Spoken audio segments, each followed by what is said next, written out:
I think I also smashed down the bathroom door to get to you so that I had my rugby shorts ready for the game. It was that important.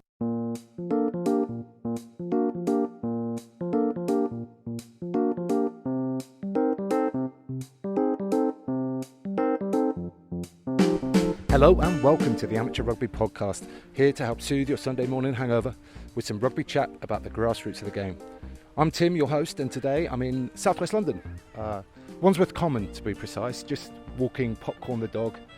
She's off busy chasing pigeons and smelling other dogs and things like that, which leaves me this nice little opportunity to record the intro for episode 1. But last week we did a little intro episode. That's just me talking so that you can hear a little bit about me and a lot about the podcast. So if you haven't listened to that one yet, I'd suggest you go and have a listen. It just explains everything about what the podcast is going to be and what it isn't going to be, and some more details about that. But this is episode 1, and my guest this week is Chris Tunnicliff, someone I've known all my life, my older brother, my only sibling, and this interview was recorded in August of 2019. And we talked about some early rugby memories, playing in the same team, playing against each other, and then onwards into senior rugby, retirement from playing, and then the transition into coaching. This is the first podcast that I ever recorded, so if you listen really carefully, you may just detect a tiny bit of nervousness right at the start. But that being said, enjoy. Chris, welcome to the Amateur Rugby Podcast. Could you just get people an idea of how you got into rugby? I can. I started rugby when I turned up at senior school. First Wednesday PE lesson, and we're out on the field with the ex-England scrum half Pete Kingston, learning about rugby. Never watched a game, had no idea what it was, but took to it pretty quickly. Yeah, and I've got to say my start to rugby was identical. It was exactly the same school, same teacher. Now, one of my early memories of playing rugby and practicing in particular was the tackling practice that we used to do in the back garden together. Can you just mention a few of those things? I can, but I don't really remember it, if I'm honest. All right, fair enough. So I think it's one of those things. I was thinking about this, and I actually think it's one of those things that's far more impressionable on the younger brother than the older brother. For many reasons. One is you obviously remember it more, but obviously I made a big impression physically on you as well. Yes, that's 100% true, because I do have a very clear memory of you carrying the ball aggressively towards me and me failing to tackle you a single time. But I think that went some way to hopefully improving my tackling in later years. But it was a tough start, I'd say. I'm sure it did. Okay, so then moving on through our school rugby journey, we ended up playing in the first 15 together for a couple of years when we were at school. And like a lot of brothers, I guess we had, we had our disagreements from time to time. But there's one incident that, again, sticks in my mind, which was when we had pretty much a full-on fight at home on the morning of a first 15 game. Yeah, now I do remember this one. But the reason was you stole my kit, which just isn't acceptable in any way. So I think if I remember, you stole a pair of my shorts. Stole. I mean, stole is a very strong word. Clearly stole, which I needed for the game. So I seem to recall that I realised you stole my shorts. I think I chased you around the house, and you ended up locking yourself in the bathroom, if I remember. Yeah, that sounds about right. Yeah. That sounds about right. And if it's the same situation I'm remembering, I think I also smashed down the bathroom door to get to you so that I had my rugby shorts ready for the game. It was that important. It does seem very familiar, that story, yeah. The good thing about that, though, was we were, at the time, both playing in the second row, so we had to get over our differences fairly quickly so we could make sure that we played well in the afternoon. Yeah, but that was never a problem. Brothers fight all the time, and then it doesn't take long before we're fighting somewhere else. Yes, that is true.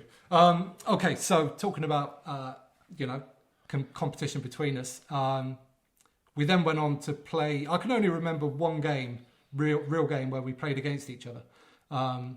So if you'd like to maybe have a little chat about that. So I think there's actually two. Maybe we'll come on to the second one later. But the one where we played against each other was clearly we both played in the school team a long time ago. We won't say how long, but we used to have the tradition where the last 3 years of departing students would come back and play in the old boys game. So it was the first 15 for the school versus a mix-up of the last 3 years' worth of students that had already left. So I'd left at that point. I think I was off at university and came back for the old boys game. You were in the first 15. If I remember rightly, you'd had a pretty good year. I think by that point you'd only lost one game. Yep. So almost undefeated. And I'm not quite sure as old boys we took it quite as seriously as we should have done. I think we turned up expecting us to be bigger, stronger, faster, fitter. And that probably wasn't the case, to be fair.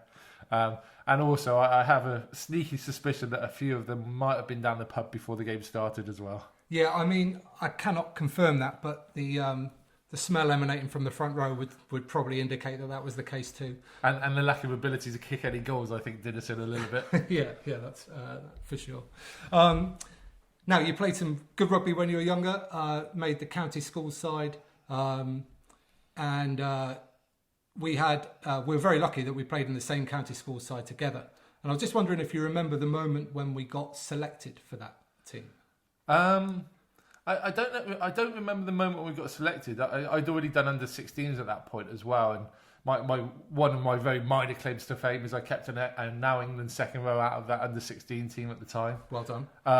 But going on from that, I don't remember the point where we get selected, but I do remember the training sessions we went through, which were absolutely brutal.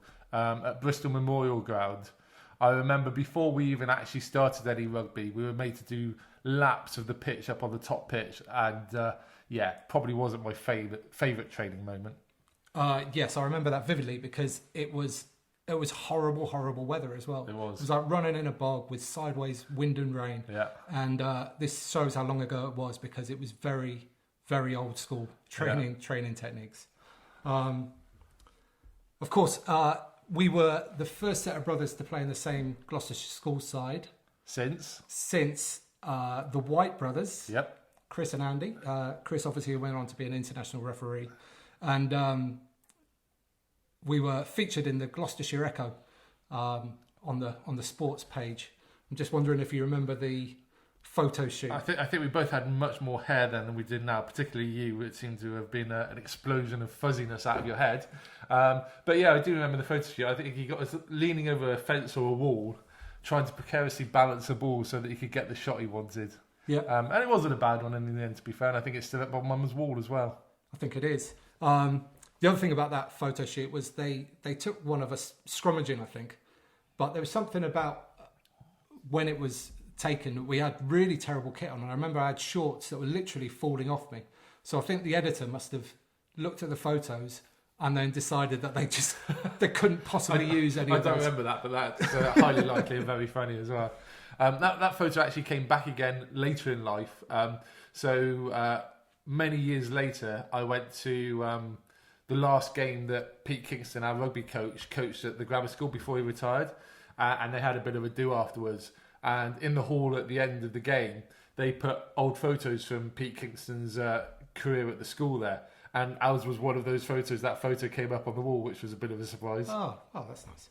That's nice. It would have been nice to be there. Then we went off and played some rugby for Cheltenham RFC. And the Cheltenham under-21s, which was a very good side. And we managed to make the final, the national final. We did. Against Leicester. I think, do you remember who we beat on the way to that? I do remember who we beat on the way. That was probably one of my rugby highlights, I have to say. So I think in I guess the quarterfinals we beat Swansea. Yes. And then in the semi-finals we beat Gloucester. We did. And that Gloucester team actually had a number of players that then went on to play for the Gloucester first 15. So quite an achievement that. And then Leicester in the final. Yeah, which unfortunately we lost. But, we did. I think fairly convincingly, really, in the end. But yeah, I think we made a good game of it for most of it, but a few errors led to them beating us. And do you remember who played number 8 for Leicester that night? Was it the Irish number 8? It was. Whose name escapes me. Yes, I do, but I can't remember his name. Eric Miller. That's the guy. Eric Miller went on to play for the British Lions about 2, maybe 3 years later, I think. Yeah. Something like that. But yeah, it was a good day. The other funny story I remember for that day, so we got a beer mug each for coming runners-up, which was great, and the Leicester players, I assume, got something, I can't remember what it is, but there was a massive glass trophy awarded to Leicester as well. And we were in the clubhouse afterwards, typical after-match function, sit-down dinner, having a good time, and they awarded the trophy to the Leicester captain, who probably dropped it and smashed it all over the floor. He did, I'd forgotten about that. And that was just priceless. The banter and the abuse he got after that was just brilliant. Yeah, rightly so. Then we both moved away from Cheltenham shortly after that. You came down here to Dorset. I think you stopped playing for a little while. I did, yeah, for quite a few years, probably 5 or 6 years, I think. But then got back into it with the local side here. Yeah, moved to Verwood and they had a team, so came along and got stuck in proper grassroots rugby, lowest league possible, but turn up on a Saturday, get on the pitch and have a great game of rugby with some good mates. Good, and that was where you started, because you're coaching a lot now, but that was where you actually started your coaching journey. It was, yeah, more by accident than anything. The current coach left, I was getting on a bit by that point. And there wasn't really anyone to take over, so I said, yeah, that's fine, I don't mind, I'll give coaching a go, and started to coach the Verwood first team. Cool. I'm guessing the body kind of gave out sometime shortly after that. And yeah, so I was player coach actually. I was still playing during the first year or so, but yeah, pretty much I did my ligaments in my knee at one point, and my back was starting to go a little bit as well, so I figured it was probably time to give it a rest. At that point as well, I just had my first son, so your priorities change a little bit. Yeah. And figured it was time to call it a day and hang up the boots at that point. Yeah, makes sense. But I mean, you touched on it there, but the Tunnicliff rugby legacy is continuing now, particularly with your eldest. Do you want to say a little bit about what he's up to? Yeah, so Jamie, my eldest, is playing rugby at Ellingham and Ringwood Minis and Juniors. We've got a great section there, really driving the kids first ethos in the club, and across Hampshire as well. Our coaching coordinator's doing a fantastic job of really making sure that we're giving those kids the proper rugby experience that they will deserve. Yeah, and I heard you kind of got special recognition for the coaching plan or organiser. We did, well, a little bit more than that actually. The RFU run an organisation called Kids First, and it's really about driving a child-centric education and coaching regime within all rugby clubs across the country. And as part of that, they hand out a monthly reward to any clubs that they believe are really following the Kids First ethos and can really show evidence of making sure that they're putting the kids at the centre of everything, making sure that every child has equal opportunity to play rugby, irrespective of background, age, race, whether boys or girls, really looking to make sure that every child gets that opportunity. And we got given the award last season for a couple of reasons. One, we really have a massive drive on girls playing rugby. So I think we probably tripled our girls' numbers within a season, as well as increasing the boys' numbers as well. But also we've put a real emphasis on coach education and making sure that all our coaches have the appropriate qualifications to be able to give the kids the best experience possible. Part of that is this coaching matrix that we've put together to really show all of the things that we should have as coaches and being able to deliver that Sunday experience for all of those kids. It was so well received that it's now an asset on the Hampshire RFU website as well. So if anyone wants to access it, they can go onto the Hampshire RFU website to get that. That sounds brilliant. That sounds like it could be useful for a lot of clubs. So what we'll do is we'll make sure we link that up in the show notes below if you're interested in that. It's basically a coaching matrix for improving your coaches through the minis and juniors section. Absolutely. Is that right? Okay. Exactly. Cool. So so your coaching's come on a little bit now. You've done a few badges and things like that. So what would you say maybe your most sort of recent learning or improvements in your coaching, would you say? I think it's a realisation. So my rugby history and the age that I played rugby, I would class it as old school. As we talked about earlier, a lot of the coaching we were subjected to was running up and down the field, doing drill after drill after drill, really having it beat into us about how to play rugby. And I think the philosophy of coaching has changed significantly. And since I've been coaching the kids, actually understanding what that really means about how you make every child feel part of the session, how you make sure they get the best experience, the best opportunity, and really about making all of your sessions game orientated. The more you can get kids just playing, the better it is for them. They will learn. They're like sponges. They soak it all up anyway. So their ability to catch the ball, to pass the ball, you don't need to run drills to do that. You can just have them playing games, and they'll naturally and organically develop those skills. You point them in the right direction. You give a word in an ear every now and again. You ask them what they can do better. They know what they can do better. It's just giving them that focus and that environment in which to do that.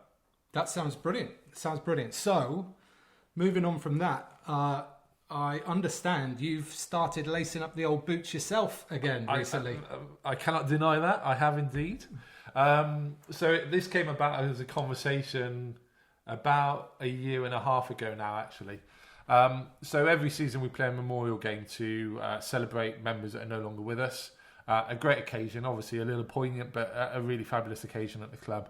And I was playing in the memorial game, so once a year I would put my boots on, but I didn't really class that as playing rugby anymore. It was more the celebration of life that we were doing, which was great. But at the end of one of those games, about 18 months ago now, I had a conversation with our one of our club chairmen, and they talked about the fact that in the third 15 that season, they'd had 3 father and son combinations playing. Oh, nice. And what a great situation it was to see that youth coming through the club, but that their parent or father's still there to be able to play with them. And it got me thinking, and I did a little bit of maths in my head, worked out that by the time my eldest son was old enough to play senior rugby, I wouldn't have turned 50 yet, just. Would I be able to keep going for that long? So I thought about it. My body's in reasonably good shape. The back pain's not so bad. The knee's okay now. I play touch rugby twice a week as well. And I figured, yeah, maybe I can give this a go. So last season, decided to lace up the boots and play a few games for the third 15. I think I managed about 4 games last season. Hopefully I'll manage to do a few more this season. But for me, it's the social. It's what rugby's about. It's getting onto a field with a group of guys that just want to have a good game of rugby. And third 15 rugby is all about that. You get a really good mix of old players. We've got 60 plus year olds playing in our third team. Really good mix of juniors. And actually you find most teams you play against is exactly the same. And you have a great game. It's fairly competitive still, but then you have a good social time off the pitch afterwards as well. Brilliant. Well, look, I hope the body holds out long enough, because I know Jamie would love that. So that was just Chris opening another bottle of San Miguel, FYI. Okay, so with that being said, we're going to move on to the law section of the podcast. Now, I'm a firm believer that almost nobody fully understands all the laws of the game. They're quite complex, as everybody knows. But that's no reason not to try and learn and try and improve all the time. So, with that in mind, Chris, I'm looking forward to this bit. Is it time to find out whether you are a rugger law bore? Sir, are you sure that's correct? So, Chris, here is your rugby law question. A player is passed the ball and drops it forwards. Before the ball hits the ground, he kicks it. Is it A, play on, or B, a knock on? Okay, so let me get this right. The ball is passed to him. Yep. He went to catch it. Yep. It hit his hands. Yep. It then hasn't hit anything apart from his foot. Correct. Then I believe that's play on. Well, Chris, you are incorrect. This is a common misconception, and actually this is the first question that I wrote for this section, because I heard 2 very, very high profile players, well, one ex-player and one player on another podcast, get this question wrong themselves. So the law says a knock on is when a player loses possession of the ball and it goes forwards, or when a player hits the ball forward with the hand or arm, or when the ball hits the hand or arm and goes forward. Now this is the important part. And the ball touches the ground or another player before the original player can catch it. Now, he's kicked it, so he didn't catch it, therefore it's still a knock-on. There you go. And yeah, one that's quite commonly misunderstood and has been got wrong many times. Like I said, on a very famous podcast by a player and an ex-player. I'm gutted you caught me out. I didn't think you'd find one that I wouldn't know. Oh, but there we go. So, like I said, it's all for a bit of fun, but hopefully we'll improve law knowledge as well as we go along. So, okay, so some more quick-fire questions now. I haven't known a single rugby player that doesn't love getting stashed, getting kit. Okay, so what I want to know is, what's your favourite item of stash that you've ever received as a rugby player or coach? So you obviously gave me a heads up on this one. I was thinking about this. I wouldn't say it's my favourite, but it's probably the most obscure. Is when we were playing for Cheltenham many years ago, our head coach had at one time coached Portugal's sevens team, and Wow. one training session he came along with a load of kit, which comprised a whole host of the old Portugal sevens shirts. And I managed to get my hands on one of those. So that's probably the most obscure. In terms of my favourite stash at the moment, I have to say I really like the kids first stash we get when we go to the conferences at the RFU and stuff. So actually I'm wearing one of the shirts now as it happens. So some nice shirts, got a great beanie this time as well. Some really good kit coming out of there, which is great. Nice, good. Okay, so moving on, still with the stash theme. What is your favourite kit of all time? It could be any team, any decade, any... My favourite kit of all time? Oh, hang on. Oh, that's going to take some thought. I think I'm going to say probably the Gloucestershire shirt from when I really first started watching them, which would have been probably the 90s. Maybe very late 80s, but into the 90s. I think that traditional cherry and white shirt with the hoops, brilliant, like that one. Very, very old-fashioned traditional type shirt, which they haven't had for a very long time. No, exactly. So I'm not so keen on all of the new different multitude of colours and designs they're coming up with now. Yes, I agree on the Gloucester front, that's for sure. Okay, so, and last one, still on the stash, what is your current stash crush? What kit is out there right now that you look at and think, that looks damn fine? Oh, I tell you what, I'm on the England rugby shop mailing list, and there's one. Normally, I just delete their mails, but one came out the other week actually, where they've got a jacket for the World Cup. Right. Normal England white jacket with gold trim around it. That does look pretty special, actually. Brilliant. I'm sure Jamie's going to want that as well. I think it's probably going to be on his Christmas list, would be my guess. I'm sure. Okay, so well, listen. So good luck with everything at Ellingham and Ringwood Rugby Club. Is there anything that you could possibly offer to people who might want to come down and play there? Yeah, absolutely. We're a great club for kids to come and play rugby at.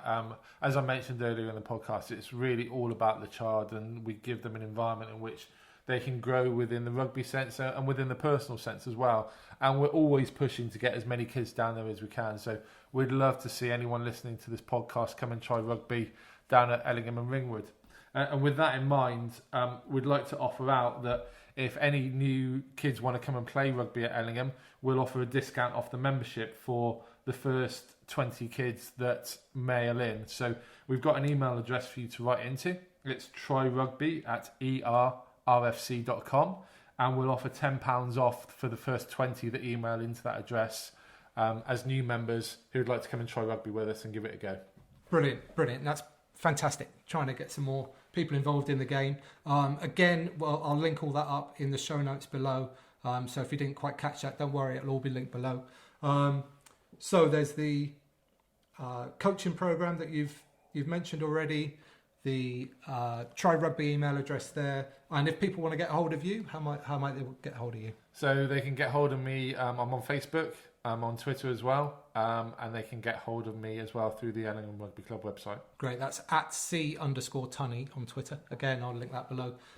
So that's all that there is to be done. I just want to thank you very much for coming on the podcast. You're welcome. I really enjoyed it. And let's go and make some dinner. Absolutely. All right. Cheers, everybody. Bye. Bye. So thanks very much to Chris for being my first ever podcast guest. Really enjoyed sitting down and chatting with him.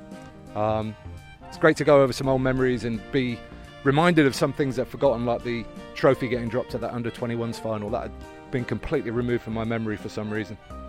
Definitely get in touch with him about trying rugby at Ellingham and Ringwood. It's a fantastic little club down there, and their minis and juniors section is really first class. So if you're a young player in the area, make sure you get down there, follow the promotions. It's all linked up in the show notes below, and get your membership discount. Now this is launch day, so normally right now I'll talk about next week's episode, but today, episode number 2 is going to be with you right away, and that is with my good friend Matt Townsend. We had some great fun chatting through, well, to be honest, mostly the social side of the game and all the fun that we've had over the years, from drinking and singing and drinking games. You know, you get the picture. So why don't you go and listen to that now? It's really very good. So if you've enjoyed this podcast, you could like, comment, share and subscribe. What I'd really like is if you mention it to someone in person the next time you're down your local rugby club. Until then, get out and play.